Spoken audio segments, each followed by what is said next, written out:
जी done. अस्सलाम वालेकुम once again. Physical को वापस लाने की एक जिद्दोजहद, एक कोशिश। चूँकि अब फाइनल जो है वो काफ़ी हद तक ऑनलाइन मोड पे जा चुका है और अक्सर कॉलेजेस में हम देखते हैं कि शुरू के 1-2 दिन क्लासेस होती हैं और उसके बाद जो है वो रिकॉर्डेड पे शिफ्ट हो जाती हैं, चूँकि लोग फिज़िकली आने में ज़्यादा इंटरेस्टेड नहीं हैं। तो हमने एक आखिरी कोशिश की है कि एक दफ़ा फ़िज़िकली क्लासेस दी जाएं, उसको एक अच्छे तरीके से रिकॉर्ड किया जाए और असल में जीते जागते स्टूडेंट्स के साथ जो है वो क्लास की जाए। तो इस दौरान हमें पता था कि हम थोड़ा सा डिस्करेज होंगे। साल पहले हमने कॉर्पोरेट लॉ की एक ओरिएंटेशन की जिसको हमने फ़िज़िकल/ऑनलाइन यानी कि लाइव रखा और 68 स्टूडेंट्स टोटल आए, जिसमें से 67 ऑनलाइन आए हुए थे और एक बच्चा फ़िज़िकल आया हुआ था। और उस बच्चे ने क्लास के एंड पे कहा कि सॉरी सर, मुझे पता नहीं था कि ये क्लास ऑनलाइन में भी अवेलेबल है, नहीं तो मतलब मैं भी जहमत ना करता, मैं ना आता। तो उससे हमें समझ आ गया था कि गेम चेंज हो चुकी है। बट स्टिल हम ऑनलाइन क्लास दे रहे हो तो बहुत सारे लोग आके कहते हैं जी फ़िज़िकल क्लास होती तो हम आग लगा देते और हम ऐसा करते और वैसा करते। तो हमने फिर एक कड़वा घूंट भरा और इस दफ़ा हम जो है वो सारे मोड्स में क्लास दे रहे हैं। फ़िज़िकल क्लास भी है, उसी फ़िज़िकल क्लास की रिकॉर्डिंग भी जारी होगी, जो कि लोगों का बहुत एक्सेप्टेबल मोड लगना शुरू हो गया है कि चलती हुई क्लास की हम रिकॉर्डिंग ले लेंगे तो काम चल जाएगा। और तीसरा अमलगमेटेड मोड, जो कि नियर पीयर वाला हमारा मोड होता है, जिसके अंदर ऑलरेडी रिकॉर्डेड लेक्चर्स पड़े हुए होते हैं। वीकली या 2 वीकली लाइव सेशन होता है टीचर का, टीचर बस उसके साथ कनेक्ट कर लेता है और जो उनके प्रॉब्लम्स हैं वो साथ साथ रिजॉल्व हो जाते हैं। तो ये 3 अलग अलग मोड्स हैं। तो इस वक्त हम फिज़िकल एंड रिकॉर्डेड मॉडल उसकी ओरिएंटेशन कर रहे हैं। और कुछ लोग ऐसे होंगे जो खाली रिकॉर्डेड वाले होंगे और बाद में बस वो वीडियो फॉरवर्ड कर करके और टीचर को 1.5 पे चला के देख रहे होंगे, और जो फिज़िकल लोग हैं वो साथ साथ सवाल पूछ रहे होंगे। तो पहले हम लोग ऑडिट की क्लास करते थे 2 दिन 1.5 घंटे की। देन हमने सोचा कि हम नंबर ऑफ़ क्लासेस बढ़ाएं और इसको 1.25 घंटा 3 दिन पे कर दें, ताकि पर डे लोड भी बहुत ज़्यादा ना आए और नंबर ऑफ़ लेक्चर्स भी ज़्यादा बन जाएं, ताकि जो ऑनलाइन में देख रहे हैं उनके ऊपर भी पर डे बहुत ज़्यादा वो लोड ना आए और जो फिज़िकल आ रहे हैं वो भी एक मुनासिब सी एक कोर्स कवरेज हो रही हो साथ के साथ। तो ये हमारा प्लान है, चीज़ों को इस तरह से लेके चलेंगे। Orientation is what about. Orientation में हम सबसे पहले आइडेंटिफिकेशन देखेंगे इश्यूज़ की, बुक्स के बारे में बात करेंगे, पास्ट पेपर एनालिसिस होगा, ARS को कैसे डील करना है, ओपन बुक को कैसे डील करना है, हम लोग डिफरेंट मोड्स क्या ऑफ़र कर रहे हैं इस पे बात करेंगे, टिप्स एंड टेक्निक्स, किस सीक्वेंस को फॉलो करें, और फिर जनरल क्वेश्चन आंसर सेशन होगा जिसमें हम देख रहे होंगे कि चीज़ें किस तरह से जा रही हैं, क्या कन्फ्यूजन हैं। तो कहानी को आगे बढ़ाते हैं। इस क्लास में हमारे पास रिकॉर्डेड एडमिशन अच्छे खासे हैं और फिज़िकल एडमिशन अभी कम है। अल्लाह करे फ़िज़िकल एडमिशन लोग आहिस्ता आहिस्ता जो है वो आते चले जाएं, नहीं तो ऐसा ना हो कि मैं अपने कमरे में बैठ के जो है वो इसकी रिकॉर्डिंग्स बना के दूँ। मेरी कोशिश ये होगी कि स्टूडेंट अगर 0 भी हो जाए फ़िज़िकल तो मैं क्लास में आऊँ और क्लास वाले माहौल की रिकॉर्डिंग अवेलेबल हो, चाहे उसके लिए अपनी टीम के बंदों को सामने बिठा दूँ ताकि मुझे भी तो कोई इंसान नज़र आ रहे हो जिनसे मैं कम्युनिकेट कर रहा हूँ। तो कहानी को एक स्टेप आगे बढ़ाते हैं। Main issues audit assurance and related services के साथ क्या है। AARS एक मैच्योर पेपर है ICAP का। ICAP की एक्सपेक्टेशन है कि यहाँ पे लोग बड़ा अच्छा परफॉर्म करेंगे, बड़े डिसेंट होंगे, उनको ऑडिट की समझ भी होगी, उनको अप्रोच की समझ भी होगी और वो चीज़ों को बड़े बेहतर तरीके से लेके चलेंगे। तो सबसे पहले अंडरस्टैंडिंग, एक अच्छी अंडरस्टैंडिंग बड़ी ज़रूरी है AARS के लिए। अक्सर लोग ये समझते हैं कि हम ऑडिट डिपार्टमेंट में हैं तो ऑडिट डिपार्टमेंट में होने की वजह से हमें ऑडिट बहुत अच्छे तरीके से आता है और हमें इतने अच्छे तरीके से ऑडिट आता है कि हमें ज़रूरत ही नहीं इसको सीखने की, इसको समझने की या इस पे काम करने की। वहाँ से गड़बड़ होती है क्योंकि ऑडिट जो हम करते हैं प्रैक्टिकली वो डिफरेंट होता है और जो थ्योरेटिकली जो ऑडिट लिखा होता है वो थोड़ा डिफरेंट होता है। प्रैक्टिकली तो आप क्लाइंट को USB दे के कहते हैं ज़रा जल्दी से ट्रायल 2 अकाउंट्स बनाने हैं, या क्लाइंट आपसे कहता है जल्दी से अकाउंट्स बना दो, ऑडिट भी तो शुरू करना है। थ्योरेटिकली इस चीज़ से हम नफ़रत करते हैं कि अकाउंट्स ऑडिटर बनाए, ऑडिटर तो उनको रिव्यू कर रहा होता है। तो अंडरस्टैंडिंग सबसे ज़रूरी है। मेरी पूरी कोशिश होगी कि पहले हम स्टैंडर्ड्स को समझने की कोशिश करें कि स्टैंडर्ड्स क्या हैं, किस तरीके से चल रहे हैं, उसमें कौन सी चीज़ें हैं, क्या बातें हैं, क्या रिक्वायरमेंट दी हैं हमें स्टैंडर्ड्स ने। Number 2, cross linking. चीज़ों को क्रॉस लिंक करना बड़ा ज़रूरी है। कौन से स्टैंडर्ड की कौन सी चीज़ को किसके साथ जोड़ के पढ़ा जाए, कौन सा स्टैंडर्ड पहले पढ़ा जाए, कौन सा बाद में पढ़ा जाए, हम इसके ऊपर काम करेंगे। तो अक्सर लोग इसको क्रॉस लिंक नहीं कर पाते। पेपर में सवाल आया तो वो उसको लिंक नहीं कर पाते कि ये कौन से स्टैंडर्ड में ये चीज़ है। For example appointment of auditor से रिलेटेड 4 अलग अलग स्टैंडर्ड में चीज़ें बिखरी हुई हैं, तो वो उसको एक जगह इकट्ठा नहीं कर पाते। ओपन बुक पॉलिसी आसानी के बजाय मुश्किल ज़्यादा बन गई, बजाय इसके कि लोगों को ईज डाउन करता आई कैप ने जब ओपन बुक पॉलिसी दी तो उसके बाद जो लोग पहले रट्टा मार के पेपर दे देते थे वो भी मुश्किल में आ गए, और अब हुआ ये कि ओपन बुक ने उन्हें कंफ्यूज ज़्यादा कर दिया। तो मेरी आज की कोशिश ये होगी कि मैं ज़रा ओपन बुक पे भी बात करूँ कि इसको हम किस तरह से समझ सकते हैं। देन राइटिंग के इश्यूज़ इस पेपर में आई कैप एक्सपेक्ट करता है कि बच्चे की बहुत प्रोफेशनल राइटिंग हो, और बच्चा जो है वो बहरहाल उसकी राइटिंग कैफ लेवल से भी ख़राब हो चुकी है क्योंकि अरसे से उसने कुछ लिखा नहीं। And then finally basic map. एक मैप जितना अच्छा होगा, जितना अच्छा मैप बना हुआ होगा, जितनी अच्छी चीज़ों की समझ होगी, उतना बेहतर तरीके से आप ऑडिट को लेके चल सकेंगे। एक एक करके कहानी को आगे बढ़ाते हैं।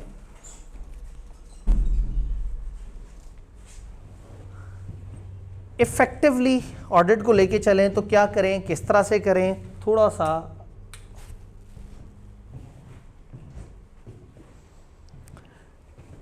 सोर्स बुक क्या होनी चाहिए हमारे पास। ऑडिट की तैयारी के लिए हमें किस सोर्स को फॉलो करना है। ऑडिट में इस दफ़ा अब हम CFAP लेवल पे आ चुके हैं, अब सारे ही स्टैंडर्ड टेस्ट होंगे। अगर आपने कैफ की कुछ बातें याद हों तो ISA ऑडिटिंग के स्टैंडर्ड्स, ISRE रिव्यू के स्टैंडर्ड्स, ISAE अश्योरेंस के स्टैंडर्ड, ISRS रिलेटेड सर्विसेज के standard, and then code of ethics, फिर लीगल फ्रेमवर्क, ये सारी चीज़ें अब हमने ओरिजिनल पढ़नी है। तो होता क्या है कि आप ICAP के पास जाएंगे और ICAP से कहेंगे मुझे ऑडिटिंग के स्टैंडर्ड्स चाहिए, तो वो आपको 3-4 किताबें दे देंगे। मैं अक्सर ऑडिट के स्टूडेंट से पूछता हूँ कि ये 3-4 किताबें कौन सी हैं, तो वो कहते हैं सर एक मोटी वाली किताब है, एक पतली वाली किताब है, एक दरमियानी किताब है और एक चौथी किताब है। मतलब उस चौथी किताब का नाम ही चौथी किताब होता है। तो स्टूडेंट जो है उनके लिए बड़ा एलियन होते हैं वो स्टैंडर्ड जो उन्होंने पेपर में लेके जाने होते हैं, और वो उनको इस तरह से नाम देते हैं। तो जिसको वो मोटी किताब कहते हैं, यस ये एक मोटी किताब होती है, ये ISS की किताब है, इसमें सारे ऑडिटिंग के स्टैंडर्ड्स होते हैं। एक जिसको वो पतली किताब कहते हैं, ये कोड ऑफ एथिक्स की किताब होती है, जिसमें कोड ऑफ एथिक्स ICAP ने दिया हुआ होता है और उसको फॉलो करना होता है। देन एक दरमियानी वाली किताब में अदर स्टैंडर्ड्स होते हैं, एश्योरेंस के, रिव्यू रिलेटेड सर्विसेज के, रिव्यू एंगेजमेंट्स वगैरह के, ये दरमियानी किताब, बच्चे इसे दरमियानी किताब कहते हैं। चौथी किताब जिसको उन्हें नहीं पता होता ये क्या चीज़ है, उसमें 2 फ्रेमवर्क होते हैं, एश्योरेंस का फ्रेमवर्क और क्वालिटी का फ्रेमवर्क। तो ये 4 तरह की किताबें जो है वो इसके अंदर सोर्स बुक हैं या आपको ICAP की तरफ से मिलेगी। देन हमने क्या किया, हमने इन 4 किताबों को पकड़ के इसके शॉर्ट नोट्स बनाए जिसकी कंप्लीटनेस भी आउट नहीं की, और उसको बुलेट्स में इस फॉर्म में किया कि आप लोगों के लिए इसको समझना आसान हो जाए। और मैं जितना भी यहाँ पढ़ा रहा हूँ वो इसी किताब से निकले हुए हैंडआउट्स होंगे। खूबसूरत बात ये है कि हमारी किताबें आपको कॉलेज के पैकेज में साथ में मिलेंगी। जब हम इस बिल्डिंग में आए तो हमने एक डिसीजन ये लिया कि हम अपने स्टूडेंट्स को किताबों के ऊपर ख़र्चा नहीं करने देंगे इंशाल्लाह। तो यहाँ जितने भी स्टूडेंट्स अब एडमिशन ले रहे हैं उनको मेरी किताबें या कोर्स की किताबें या जिस भी सब्जेक्ट को पढ़ रहे हैं उसकी हैंड आउट सारी चीज़ें क्लास के साथ मिलेंगी, यानी कि उनको एक्स्ट्रा फ़ीस नहीं देनी, हमारी तरफ से गिफ्ट है। और ऐसा भी नहीं कि हमने फ़ीस बढ़ा दी और उस फीस के अंदर किताब एडजस्ट कर दी, फ़ीस वहीं खड़ी हुई है।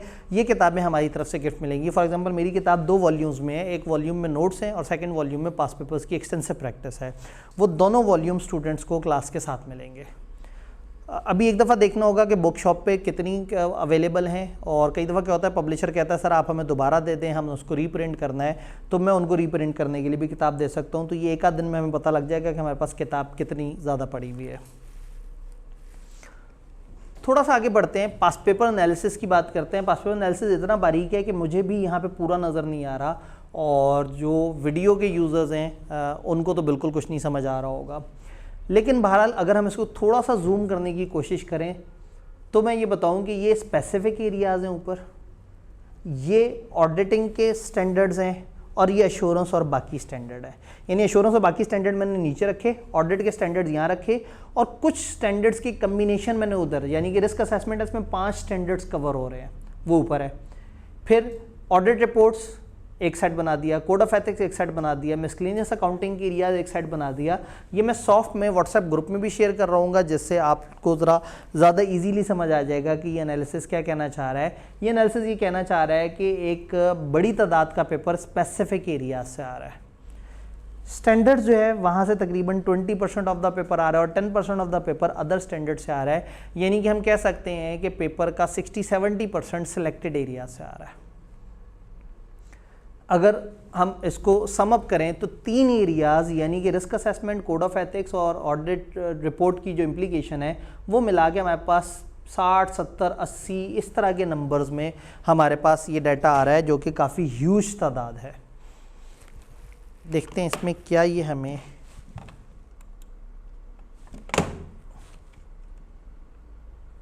यस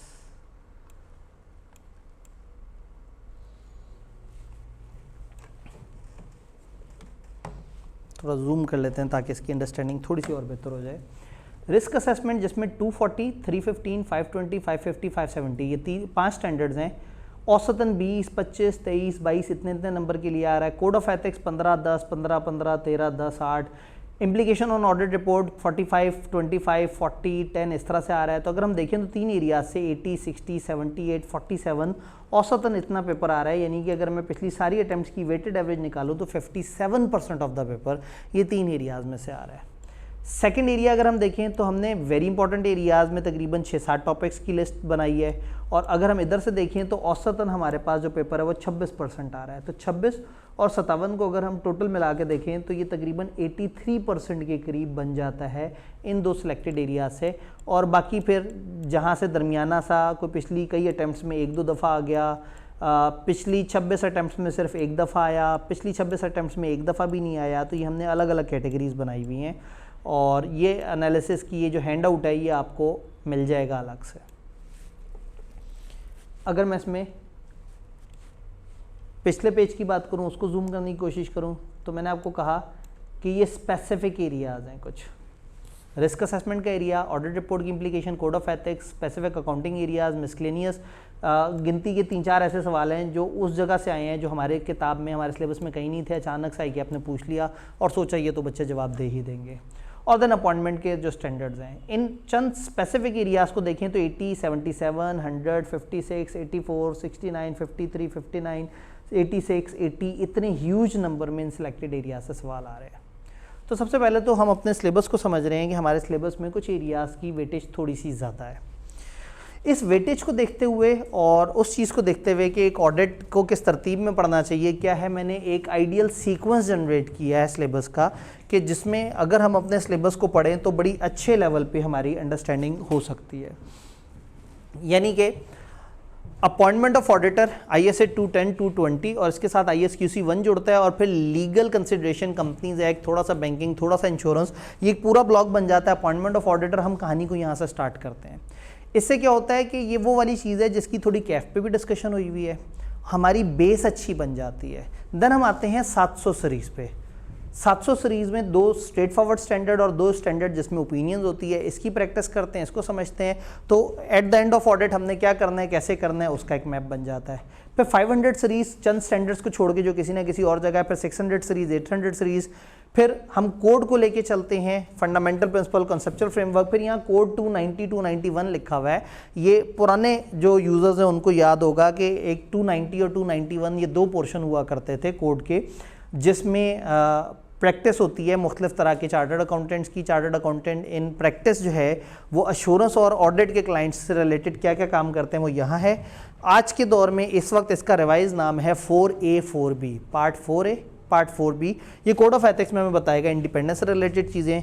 फिर रिस्क असेसमेंट के 5-6 स्टैंडर्ड्स हैं, फिर अदर अश्योरेंस के स्टैंडर्ड्स हैं। जब हम इस तरतीब में अपने सिलेबस को लेके चल रहे होंगे तो गैर महसूस तरीके से हम आहिस्ता आहिस्ता आहिस्ता आहिस्ता आगे बढ़ते जाएंगे, स्टैंडर्ड करते चले जाएंगे और by the end of that एक अच्छी कंप्रीहेंसिव प्रेप हमारी हो चुकी होगी इंशाल्लाह। इस सीक्वेंस से रिलेटेड कोई कन्फ्यूजन, कोई सवाल? सर ये ब्लॉक जो है सारे आपस में इंटरलिंक्ड हैं, कई सारे जो मिलते हैं। जी, असल में ब्लॉक के अंदर अगर आप देखें तो ये 710 के साथ 510 जोड़ा हुआ है 720 से पहले।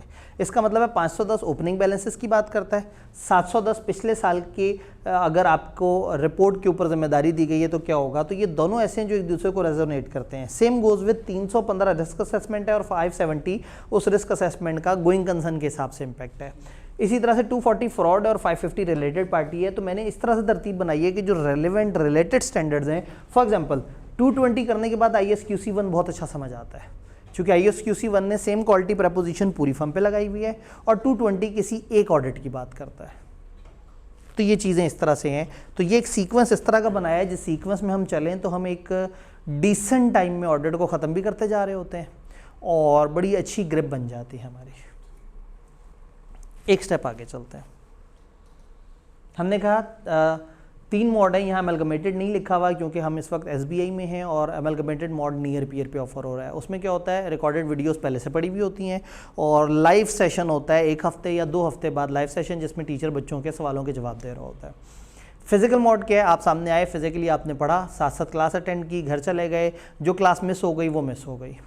रिकॉर्डेड मॉड ये है कि आप क्लास में सिरे से ही नहीं आए, आपने हमारे पोर्टल पे एक्सेस ले ली 6 महीने की, कई दफ़ा लोग साल की एक्सेस लेते हैं तो वो एक बड़ी थोड़ी सी इंक्रीमेंटल फ़ीस के साथ पूरे साल की एक्सेस मिल जाती है। और जितनी भी क्लासेस एक्चुअल में हुई वो कैमरे पे इसी तरह से रिकॉर्ड होती हैं और वो पोर्टल पे अपलोड हो जाती हैं, लोग फिर उसको अटेंड करके अपनी साथ साथ तैयारी कर सकते हैं। तीसरा है हमारा कम्बो। हमने जो फ़ीस पहले फिज़िकल की रखी हुई थी, हमने वो फ़ीस यहाँ कम्बो में रख ली। कम्बो इज़ कि आपको फिज़िकल क्लास भी मिल रही है एंड उस फिज़िकल क्लास की हर दिन की वीडियो रिकॉर्डिंग भी आपके पास है फॉर सम डे जब आप ना आ सकें, फॉर सम डे जब आप लेट हो जाएं, कोई और क्लैश हो, कुछ मसला हो, तो आपके पास ऑनलाइन एक्सेस भी मौजूद हो। तो ये तीनों तरह के जो मॉड्स हैं, इन तीनों में स्टडी मटेरियल भी साथ मिल रहा है। तो ये 3 मॉड्स हैं जो इस वक्त यहाँ पे फिज़िकल कॉलेज SBI के अंदर ऑफ़र हो रहे हैं, जिसमें ज़्यादातर लोग जो फिज़िकल मॉड में आ रहे हैं वो प्रेफर कर रहे हैं कि वो फिज़िकल प्लस रिकॉर्डेड मॉडल ले लें, ताकि अगर किसी दिन उनका लेक्चर मिस भी हो जाए तो उनको ये परेशानी ना हो उनका, या किसी लेक्चर को दोबारा रिवाइज करना हो तो पोर्टल पे वो अवेलेबल हो।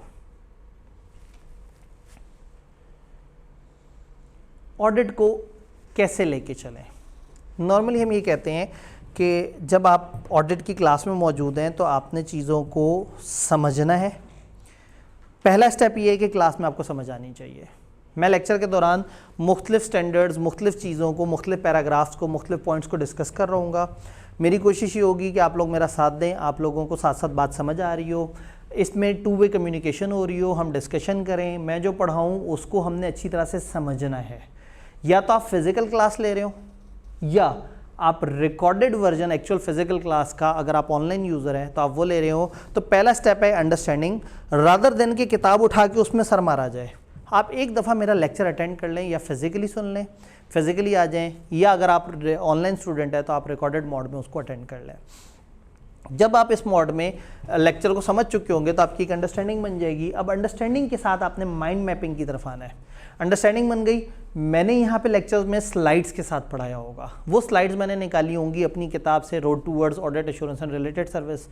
आप लेक्चर के फ़ौरन बाद उस किताब पे जाएंगे और जो हमने लेक्चर में डिस्कस किया उसको देख लेंगे, वो किताब पे नज़र आ रहा होगा। फॉर एग्जांपल आज हमारा लेक्चर हुआ, आज फ़र्ज़ करें मैं स्टैंडर्ड पढ़ा रहा होता 210, जो कि 1 आध दिन के बाद शुरू हो जाएगा इंशाल्लाह। लेक्चर सुना, उस वक्त सारा मैप सर जहन में बैठ गया कि अच्छा ये अदर कंपोनेंट होता है, ये फलाना होता है, ये इस तरह का एंगेजमेंट लेटर होता है, उसमें ये कॉन्सेप्ट्स होते हैं, इसमें इस तरह से होता है, अदर कंसिडरेशन ये होती है, सारी बात समझ आ गई। अब सिंपली करना ये है कि घर सोने से पहले एक दफ़ा तेज़ी से किताब को पढ़ लेना है। किताब को तेज़ी से पढ़ेंगे तो जो वीडियो लेक्चर में बात चल रही थी, जो फिज़िकल लेक्चर में बात चल रही थी, आप उसको रेजोनेट कर सकते हैं। तो सोने से पहले देखने का मतलब ये है कि जो क्लास में हवा में बात रह गई थी ना, उसको आप कागज़ पे ले आए। अब आपकी अपनी किताब से दोस्ती हो गई है, अब आपका माइंड मैप बन गया है। अब आपने क्या करना है, रिलेटिवली रिलैक्स टाइम पे स्टैंडर्ड को स्किम करना है। यानी कि 1 वीक की आपने क्लासेस ली, मंडे ट्यूसडे वेडनेसडे 3 दिन आप क्लास लेते रहे। से अगर आप ऑनलाइन यूज़र हैं तो हो सकता है आप ट्यूसडे वेडनेसडे थर्सडे क्लास ले रहे हो, आप सैटरडे संडे मंडे क्लास ले रहे हो, व्हाट्सएवर, हर किसी का अपना अपना पैटर्न होगा। अगला वीक स्टार्ट होने से पहले वीकेंड पे पिछले वीक जितना हमने क्लास में पढ़ा है उसका ओरिजिनल स्टैंडर्ड निकालना है। ओरिजिनल स्टैंडर्ड निकाल के पढ़ने से पहले एक दफ़ा जल्दी से मेरी किताब को दोबारा तेज़ी से स्किम करना है। तो वो स्टैंडर्ड जो हमने हवा में डिस्कस किया था, जो स्लाइड्स थी और आपने उन दिनों सोने से पहले एक दफ़ा देखा था, उसको देखने के साथ 10 मिनट में आपकी रिवीजन हो जाएगी उस स्टैंडर्ड की जो हमने क्लास में पढ़ा था। अब आपने वो स्टैंडर्ड ओपन किया। जब स्टैंडर्ड को ओपन करेंगे तो आपने उसको अब तेज़ी से स्किम करते जाना है।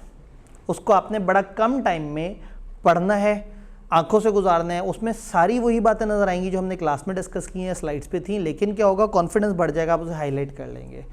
आपने जो कोर पैराग्राफ्स हैं, यानी कि जो नंबरिंग वाले हैं, 1 2 3 4 नंबरिंग वाले स्टैंडर्ड के पैराग्राफ हैं, वो ध्यान से पढ़ने हैं।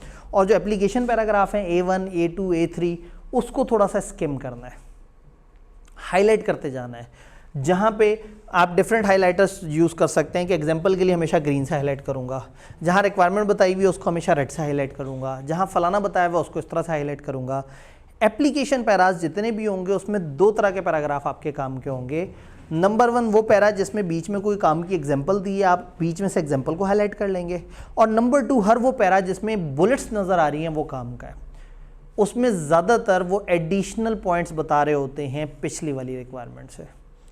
Otherwise application paragraph more of a interpretation para होता है। फॉर एग्जांपल एक जगह लिखा हुआ है 210 में कि आप जो एंगेजमेंट लेटर है वो राइटिंग में होना चाहिए, ये बताया कोर पैरा ने। अब एप्लीकेशन पैरा आ जाएगा बीच में, फॉर एग्जांपल A4 आ जाएगा उठ के, और वो कहेगा कि पता है क्यों लिखा हुआ होना चाहिए, लिखी हुई चीज़ की याददाश्त रहती हुई है, लिखी हुई चीज़ ऑडिटर के लिए अच्छी होगी, बाद में रेफ़र करना आसान हो जाएगा।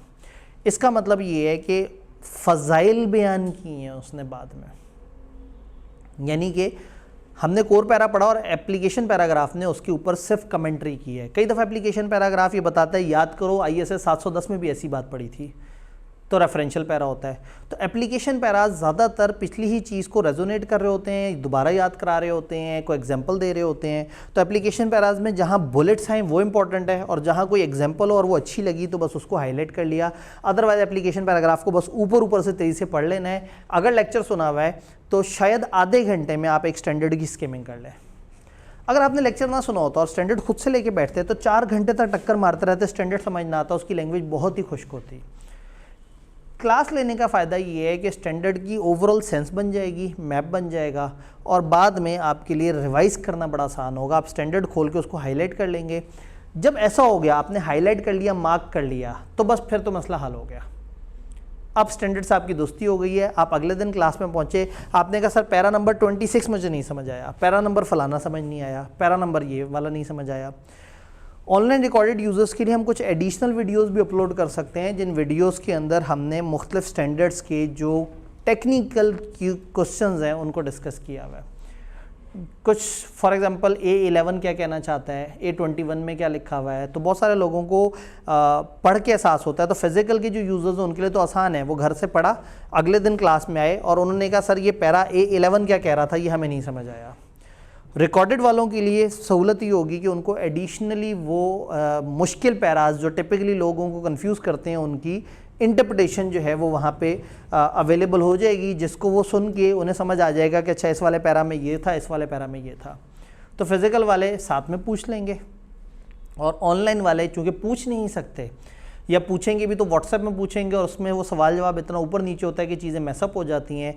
तो उनके लिए कुछ प्री प्लान्ड क्वेश्चंस और प्री प्लान्ड उनके आंसर्स पहले से पोर्टल पे मौजूद हुआ करेंगे इंशाल्लाह। तो ये हमारा पैटर्न है। जो कन्फ्यूजन है, जो मिसअंडरस्टैंडिंग है, रीडिंग के वक्त, मैपिंग के वक्त आप क्लास में पूछें। अपने स्टैंडर्ड्स के साथ एफिलिएशन डेवलप करें। वंस स्टैंडर्ड्स के साथ एफिलिएशन डेवलप हो गई, you are ready for testing. वो लोग जिनकी अटैम्प्ट बिल्कुल करीब है उनको 7 टेस्ट देने चाहिए, और जिनकी अटैम्प्ट साल बाद 1.5 साल बाद है उनके लिए ज़रूरी नहीं कि अभी वो फ़ौरन से प्रैक्टिस करें पास पेपर्स की, फ़ौरन से टेस्ट दें। वो इस वक्त एक दफ़ा कोर्स कंप्लीट कर लें और 6 महीने बाद दोबारा अलग से टेस्टिंग में एनरोल करवा सकते हैं। टेस्टिंग में तकरीबन 8 के करीब टेस्ट होते हैं, जिसमें मिड टर्म भी होता है, मॉक होता है, और हर 2 हफ्ते बाद एक टेस्ट होता है। वो एक सेपरेटली हम यहाँ कंडक्ट कर रहे होते हैं। अगर क्लास के सारे बच्चों से कहें कि आपने टेस्ट लाजमी देने हैं तो वो लोग नहीं देते, और अगर हम कहें कि टेस्ट नहीं देने तो भी सही नहीं है। तो टेस्टिंग एक अलग से चल रही होगी, और वो 2000 रुपीज़ का शायद चार्जेस होते हैं उसके, उसमें 7-8 टेस्ट और उनकी सारी चेकिंग और वो सारी एक्टिविटी होती है। लेकिन अगर कोई बच्चा क्लास में एनरोल है तो गालबन वो 1000 पे करके उस टेस्टों की एक्सेस ले सकता है और फिर हर वीकेंड पे यहाँ पे फिजिकली आके अगर टेस्ट देना चाहे तो वो टेस्ट दे सकता है, वो टेस्ट ऑनलाइन देना चाहे तो वो टेस्ट ऑनलाइन भी दे सकता है। तो ये टेस्ट सब बच्चों के लिए नहीं, ये उनके लिए जिनकी अटेम्प्ट फ़ौरन है या वो जो चाहते हैं कि उनकी रिटन प्रैक्टिस थोड़ी सी बेहतर हो। तो ये एक ओवरऑल प्लान है कि हमने किस तरह से ओपन बुक को लेके चलना है, क्या मामला होगा।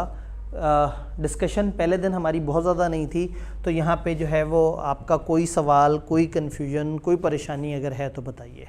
सर आंसर में एक्सप्रेशन बहुत ज़्यादा काउंट हो रहा होता है। आंसर में एक्सप्रेशन बहुत ज़्यादा काउंट हो रहा होता है। किया जा सकता है। एक्सप्रेशन कैसे बेहतर किया जा सकता है? थोड़ी सी छोटी छोटी सी प्रैक्टिस करके। फॉर एग्ज़ाम्पल ICAP ने जब अपनी किट रिवाइज़ की तो उस टाइम पे उस प्रोसेस में थोड़ा सा मैंने भी वैल्यू एडिशन देने की कोशिश की। उन्होंने अब क्या किया, उन्होंने हर स्टैंडर्ड के नोट्स और हर स्टैंडर्ड के साथ जो बीच में कनेक्टेड सवाल है बीच में डाल दिया और नीचे उसका सोल्यूशन भी दे दिया। उससे फ़ायदा ये होगा कि एक स्टैंडर्ड पढ़ने के बाद अगर हम उस सवाल को देख रहे हैं तो हम उसकी थोड़ी सी प्रैक्टिस कर सकते हैं। पास कोई भी चैप्टर करने के बाद, कोई स्टैंडर्ड करने के बाद पास पेपर्स के 2/3 सवाल उठाए और सवाल देख के सोचना है कि इसका जवाब क्या बनता है अपने जहन में, अपने माइंड मैप से। फिर पीछे लिखे हुए सॉल्यूशन के साथ देखना है, तो अगर 70% के करीब मैच कर जाए तो इसका मतलब है कि आपका दिमाग आपको बता सही रहा है, अल्फाज का फ़र्क हो सकता है। ये जो 1/3 सवाल बचे हैं ना, ये लिख के करने हैं। सवाल देखा, उसको लिख के किया और अपने लिखे हुए को अपने किसी कुलीग को दिखाया। आइडियली 2 दोस्त जो एक दूसरे के साथ हर वीकेंड पे मिलते हो, हर सैटरडे पे एक दूसरे को 2-2 सवाल लिख के या 1-1 सवाल लिख के दिखाते हो। आपने अपना सवाल अपने किसी दोस्त को दिखाया, उस दोस्त ने अपना एक सवाल आपको दिखाया सेम स्टैंडर्ड का। एक फ़ायदा ये हुआ कि आपके लिखे हुए की असेसमेंट आपको अपने दोस्त से मिल गई। जो दोस्त है वो थोड़ा सा मजाक भी करेगा, वो कहेगा यार तेरे को लिखना नहीं आता, ये देखो इस तरह से हो गया, उस तरह से हो गया। अच्छा, आप जब दोस्त का टेस्ट चेक करेंगे तो आप कहेंगे यार तुम्हें समझ नहीं आ रही, लाइन का पहला जो लेटर है वो कैपिटल होना चाहिए। अब ये देखो सवाल में ICAP ने ये पूछा था, तुम पता नहीं क्या लिख रहे हो। तो जब हम दूसरे का पेपर चेक करते हैं ना, तो हम टेबल की इस तरफ आ जाते हैं। फिर हमें पता लगता है कि वो क्या गलती है जिस पे उलझन होती है, वो क्या चीज़ें जो एक चेकर एक्सपेक्ट करता है कि लोग उस तरह से करेंगे। तो उससे एक हमें इम्प्रूवमेंट का मार्जिन मिलता है। तो एक आइडियल अप्रोच ये है कि 2 दोस्त एक दूसरे को काम करके दिखाएं और एक दूसरे के काम को चेक करें और उससे उनको बहुत ज़्यादा अंडरस्टैंडिंग डेवलप हो। सर बाज़ का हम कोई सवाल देखते हैं तो उसके 2 जवाब या 3 जवाब हमारे ज़हन में आ रहे होते हैं। बिल्कुल ठीक है। उस सूरत में क्या करना चाहिए कि तीनों जवाब नहीं, जो एक बहुत अच्छा जवाब आता हो, मतलब बड़ा रेलेवेंट सवाल है कि अगर एक सवाल हमने देखा उसके 3 जवाब हमारे जहन में आए हैं, जो आपको स्टैंडर्ड ज़्यादा बेहतर आता है और जिसका आपको पता है कि मैं इसके थ्रू तो बहुत अच्छा जवाब दे सकता हूँ, आपने सारी एनर्जी उस पर लगा देनी है। लगा देने के बाद एंड पे आपने एक नोट दे दिया। नोट उसमें लिखा अल्टरनेटिवली हम ISA 570 एंड ISA फलाना की रिक्वायरमेंट्स को भी कंसिडर कर सकते हैं। यानी एग्जामिनर को बता दिया कि मुझे सारी बातें पता है, मेरे पास एक से ज़्यादा चीज़ें हैं, तुमने जितने नंबर दिए हैं और मेरे पास जितना टाइम है, मैंने एक पे डिबेट कर दी है। सर अगर किसी सवाल का जवाब देने में हमें कोई प्रॉब्लम आ रही है तो हमें स्टैंडर्ड्स पे जाना चाहिए या नोट्स वगैरह पर जाना चाहिए? जी बिल्कुल। अब पेपर में क्या होगा, पेपर में हमारे पास सिर्फ एक ही किताब होगी हाथ में स्टैंडर्ड्स की। तो आइडियली स्टैंडर्ड की किताब से इतनी दोस्ती हो जानी चाहिए हमारी, यानी कि जो मैं आपसे बीच में कहा ना कि एफिलिएशन डेवलप करें, उसका मतलब ये है कि आपकी किताब जहाँ से खोलें रंग बिरंगी हुई हुई हो। फिर आप मेरी किताब पे डिपेंडेंट ना हो। मेरा लेक्चर सुना, अब आप लेक्चर पे डिपेंडेंट हो गए, लेक्चर को ले गए आप मेरी किताब पे, मेरी किताब से स्किम कर लिया आप 210 लेक्चर वाली बातें आपको सामने कागज़ पे लिखी हुई है, अब आपकी वहाँ से दोस्ती हो गई। इससे तीसरा स्टेप ये है कि वो वाली किताब से शिफ्ट कर दिया आपने स्टैंडर्ड वाली किताब पे रंग बिरंगा करके। अब 210 जब दोहराना हो, आपने सिर्फ 210 का स्टैंडर्ड खोला और सिर्फ जो पैरा आपने हाईलाइट किए हुए सिर्फ उनको देख लिया। तो उससे क्या होगा कि आप पेपर में भी जब किताब खोलेंगे तो आपको अजनबी नहीं लगेगी और आपने काम की बातें सारी उस पर हाईलाइट कर ली हुई होंगी, तो आपका सफ़र ICAP के स्टैंडर्ड तक पहुँच गया। तकरीबन 40 मार्क्स या उससे प्लस का पेपर आज भी एग्जिस्ट करता है जो ओपन बुक से आंसर हो जाता है। मैं अगर बात करूं तो जो ISA 200 है, ISA 210 है, ISA 220 है, 230 है, 250 है, 260 है, 265 है, ये सातों स्टैंडर्ड का कभी ऐसा सवाल नहीं आया जो बड़ा लॉजिकल सवाल हो। ये किताब से हो जाता है, ओपन बुक से हो जाता है। ISA 300 ओपन बुक से हो जाता है। देन हम ISA 320 की बात करें तो वो थोड़ा सा उसमें हम लॉजिक वो कर सकते हैं, 315 का लॉजिकल सवाल होता है। फिर अगर मैं 400 सीरीज़ की तरफ आके बात करूं तो 2 स्टैंडर्ड हैं, दोनों का किताब से आंसर हो जाता है। 500 सीरीज़ में 500, 501, 505, 510 मेजॉरिटी ऐसे हैं जिनका किताब से आंसर हो जाता है। यानी कि अगर हम गौर से देखें तो लॉजिकल सवाल कहाँ आता है? रिपोर्ट के अंदर। अकाउंटिंग का इशू देंगे, कहेंगे बताओ क्या करोगे। कभी कभी एवं एक अकाउंटिंग का इशू दे देंगे और कहेंगे बताएं इस सूरत में ऑडिटर को क्या करना चाहिए। तो अकाउंटिंग के इशू को पहले डिस्कस करना होता है, बाद में उसमें ऑडिट की इंप्लीकेशंस पे बात करनी होती है। रिस्क असेसमेंट का हमेशा लॉजिकल सवाल आता है। कोड ऑफ एथिक्स का देखने में लॉजिकल सवाल आता है, लेकिन अगर कोड ऑफ एथिक्स के सही एरियाज की सही जगह का पता हो तो वो भी ओपन बुक सपोर्टेड सवाल होता है। यानी आई कैन कॉन्फिडेंटली से कि पेपर का 40% प्लस ओपन बुक हेल्प कर जाती है, लेकिन उनको हेल्प करती है जिन्होंने ज़िंदगी में उससे पहले कभी वो वाली किताब ओपन की थी। पेपर में अगर एक सवाल देखें और सवाल का जवाब ढूंढने के लिए किताब खोल रहे हैं, गलत। अगर सवाल देखें और जवाब जहन में आ गया और बस उसको कंफर्म करने के लिए किताब खोला, अब सही है। इसका मतलब है मैप क्लियर हो, स्टैंडर्ड हाईलाइटेड हो, बट पेपर में रिसर्च नहीं करनी। पेपर में सिर्फ जवाब को corroborate करना है कि मेरे जहन में ये जवाब आया, हाँ 210 में ऐसा लिखा था, एक दफ़ा एहतियातन चेक कर लेता हूँ जी। और कोई सर हमें कब मतलब कि ये आइडिया हो जाए कि हमारी जो अंडरस्टैंडिंग है वो कंप्लीट हो गई है? मतलब हम 2-4 मतलब अगेन देखें, ये जो हमने माइंड मैप वाली बात की ना, इसके बाद हमने क्या करना है, पास पेपर्स 210 करने के बाद फॉर एग्जांपल उसके 4 पास पेपर नज़र आते हैं। मैं ये कहता हूँ 2/3 पढ़ लेने हैं। 5 हैं तो 5 में से 3 उठाए, सवाल देखा, दिमाग को टटोला, कुछ कुछ जवाब जहन में आने लगा, स्टैंडर्ड खोल के एक दफ़ा रेजोनेट कर लिया और हो गया हाँ ये वाली बातें लिख सकता था। अब सॉल्यूशन देखा उनका किताब का, अगर वो उसके करीब करीब है, 70% भी मैच कर रहा है, तो इसका मतलब है कि ये पहली गेम हमारी कवर हो गई है, हमें अंडरस्टैंडिंग हो गई है। अभी दूसरी गेम नहीं हुई है, पता नहीं जो हम लिखें वो उन्हें पसंद आए या ना आए, उसके लिए वो बकाया 1/3 सवाल है जो लिख के किसी दोस्त को दिखाने हैं। एक्सटर्नल असेसमेंट कर सकते हैं कि हमारी टेस्टिंग में आ जाए, हम हर 2 हफ्ते के बाद एक टेस्ट ले रहे हो, उस टेस्ट में आप परफॉर्म करके देख सकें कि आपकी राइटिंग किस तरह से चल रही है। तो ये जो तसल्ली है ना कि मुझे तसल्ली किस वक्त होगी, वो तसल्ली आएगी हमेशा पास पेपर देख के। अगर पास पेपर देख के उसका सवाल देख के हमें समझ आ रहा है तो इसका मतलब है कि हम कहीं ना कहीं बेहतर डायमेंशन में काम कर रहे हैं। सर हम स्टैंडर्ड्स पढ़े होते हैं, हमें तो सारी चीज़ें ही इंपॉर्टेंट लग रही होती है, सबको हाईलाइट कर लें। ये भी एक बड़ा मज़ेदार सा मामला है कि क्या हमें सब हाईलाइट कर लेना चाहिए। जब आपको किताब मिलेगी ना तो किताब में हर स्टैंडर्ड के नोट्स के एंड पे एक लाइन लिखी हुई होगी, इस स्टैंडर्ड के अहम पैराग्राफ। तो मैंने हर स्टैंडर्ड पे वर्किंग करके रखी हुई है। बीइंग टीचर मैं थोड़ा सा समझ सकता हूँ कि वो कौन कौन सी चीज़ है जो ज़्यादा ज़रूरी है, जहाँ से सवाल जनरेट हो रहे हैं। आप अपने तौर पे जो इंपॉर्टेंट लगे हाईलाइट कर लें, फिर एंड पे एक दफ़ा मेरी दी गई लिस्ट के साथ कंपेयर कर लें। अगर मैंने किसी को इंपॉर्टेंट कहा और आपने हाईलाइट नहीं किया तो उसको बिला वजह हाईलाइट कर लें कि शायद वो कोई काम की बात है, और ताकि अगली दफ़ा जब आप पढ़ें सिर्फ हाईलाइटेड कंटेंट तो आप काम की सारी बातें पढ़ रहे हो, वो हेल्प भी मिल जाएगी। और कोई सिलेबस कब ख़त्म होगा, कितने दिन क्लास होगी? 3 डेज़ अ वीक क्लास होगी हमारी, 1.25 घंटा बहुत बड़ा टाइम होता है। ऑनलाइन वाले भी बार बार घड़ी देख रहे हैं कि लेक्चर में बरकत ही बड़ी है, 1.5 पे भी कर रहे हैं फिर भी नहीं ख़त्म हो रहा लेक्चर। तो इसमें कोई शक नहीं है, अगर एक थ्योरी हो और 1.25 घंटे जेन्युइन बात हो, और वो दौर जिसमें फिज़िकल में कम लोग आ रहे हैं और कम लोग हों और कम से कम सवाल हों, तो फिर टीचर को एम्पल टाइम मिल जाएगा खुला डुल्ला सिलेबस कवर कराने के लिए। तो टीचर बड़ा थॉरोली सारी चीज़ों को डिस्कस कर सकता है, एक्सप्लेन कर सकता है। तो इसमें हम 1.25 घंटे 3 डेज़ अ वीक पढ़ेंगे, लेकिन हर 1.25 घंटे हम लोग बहुत कुछ पढ़ेंगे। पहले जब कोविड से पहले फ़िज़िकल क्लासेस हम कर रहे होते थे तो 1.5 घंटे की 2 डेज़ अ वीक क्लास होती थी और उसमें भी सवाल जवाब समेत सब खत्म हो जाता था। तो मैंने कोशिश ये की है कि अब जब रिकॉर्डिंग भी अवेलेबल है तो हम जब फिज़िकल कर रहे हैं तो वाई नॉट, जब फिज़िकल कर ही रहे हैं, जब एक दफ़ा तकलीफ़ उठानी है तो रज के उठाएं। तो फिर इतना कंप्रीहेंसिव लेवल पे हम उसको ले जाएं कि हम 3 डेज़ अ वीक 1.25 घंटे करके ज़्यादा से ज़्यादा डिस्कशन करें, थॉरो डिस्कशन करें, ताकि ऑनलाइन वाले यूज़र भी जब एक स्टैंडर्ड पे बैठें तो इतनी तसल्ली वाली डिस्कशन हो कि उनके सारे जो मसाले हैं वो पूरे हो जाएं इंशाल्लाह। डन।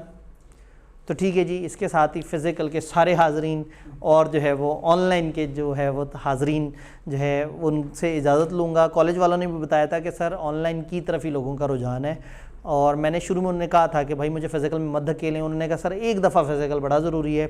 तो मुझे बार बार एहसास हो रहा है कि ये हमने बड़ा गलत हरकत की है, लेकिन चूँकि हम ये हरकत कर चुके हैं और कमिटमेंट कर चुके हैं, तो अब वो सेशन एंड तक हम लेके चलेंगे इंशाल्लाह ताला। Even in the absence of any student, मैं कैमरे की तरफ मुंह करके क्लास के अंदर के इन्वायरमेंट में ही चीज़ों को लेके चल रहूँगा, ताकि लोगों को एक्चुअल क्लास जैसी फ़ील आए। तो ये इंशाल्लाह ताला एक पैटर्न होगा। अपना बहुत बहुत ख्याल रखिएगा। इंशाल्लाह ताला रेगुलर क्लास में अगले दिन मुलाकात करते हैं। अल्लाह हाफ़िज़।